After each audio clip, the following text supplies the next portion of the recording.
Hello viewers, இன்னைக்கு ஒரு வருங்கால கோடீஸ்வரரோட ஜாதகத்தை பார்ப்போம். அதுக்கு முன்னாடி மறக்காம சேனலை சப்ஸ்கிரைப் பண்ணிக்கோங்க. ஸ்கிரீன்ல தெரிகிற உதாரண ஜாதகத்தை பாருங்க.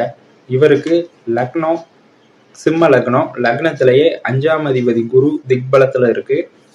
3ல கேது, 8ல சூரியன், லக்னாதிபதி சூரியன் 8ல குருவோட பரிவர்த்தனை ஆயிருக்கு. 9ல ராகு புதன் சேர்க்கை, 10ல சுக்கிரன் ஆட்சியா இருக்காரு. செவ்வாய் திக்பலமா இருக்காரு, பூர்ண திக்பலத்துல இருக்காரு செவ்வாய். சுக்கிரன் செவ்வாய் சேர்க்கை, இங்க தர்ம கர்மாதிபதி யோகம். 11ல 6ஆம் அதிபதி சனி 11ல இருக்காரு. 12ஆம் அதிபதி விரையாதிபதி சந்திரன் 12லயே ஆட்சியா இருக்காரு. இவருக்கு இப்போ நடப்பு தசா பாத்தீங்கன்னா கேது தசா நடந்துகிட்டு இருக்கு. இந்த லக்னத்துக்கு 5, 8 அதிபதி குரு லக்னத்திலேயே திக்பலமாகி 5ஆம் பாவகத்தை தொடர்பு கொள்றது சிறப்பான விஷயம். லக்னாதிபதி சூரியன் அஷ்டமஸ்தானத்துல இருந்தாலும் லக்னத்துல உள்ள குருவோட பரிவர்த்தனை ஆயிருக்காரு. இந்த லக்னத்தோட பாக்கியாதிபதி செவ்வாய் 10ல பூர்ண திக்பலத்துல இருக்காரு. ஸோ இந்த ஜாதகத்துல 1, 5, 9 இந்த லக்ன சுபர்கள் எல்லாம் பலமா இருக்கு.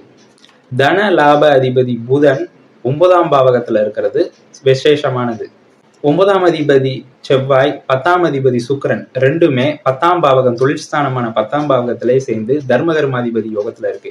இங்க சுக்கிரன் ஸ்தான பலத்துல இருக்கு, செவ்வாய் பூர்ண திக்பலத்துல இருக்கு. தர்மகர்மாதிபதி பலமா இருக்காங்க ரெண்டு பேருமே. 2, 11 அதிபதி புதன் 9ல இருக்கிறதுனாலையும் 9, 10 அதிபதி சேர்க்கை 10ஆம் பாவத்துல இருக்கிறதுனாலையும் பெரிய தன சேர்க்கை இந்த ஜாதகத்துக்கு உண்டு.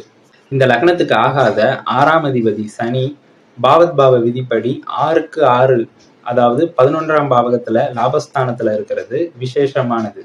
அது மட்டும் இல்லாம இந்த ஜாதகத்துக்கு வரக்கூடாத சனி தசா குழந்தை பருவத்திலே முடிஞ்சு போச்சு.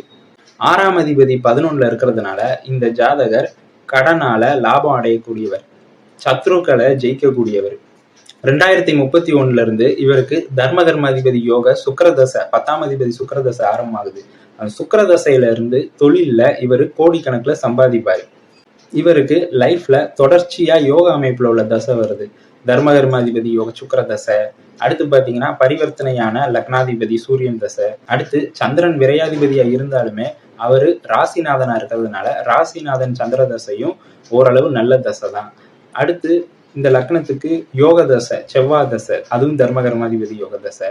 பிறகு 9ஆம் பாவகத்துல 2, 11 அதிபதி தொடர்புலையும் 5ஆம் பாவக அதிபதி தொடர்புலையும் உள்ள ராகு தசை, அதுக்கப்புறம் 5ஆம் அதிபதி குரு தசை.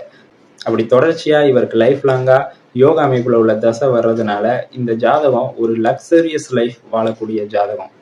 வீடியோ பிடிச்சிருந்தா லைக் பண்ணுங்க, ஷேர் பண்ணுங்க, மறக்காம சேனலை சப்ஸ்கிரைப் பண்ணிக்கோங்க. ஜாதகம் பார்க்க விருப்பப்பட்டீங்கன்னா ஸ்கிரீன்ல தெரியுற வாட்ஸ்அப் நம்பருக்கு கான்டாக்ட் பண்ணுங்க. தேங்க்ஸ் ஃபார் வாட்சிங்.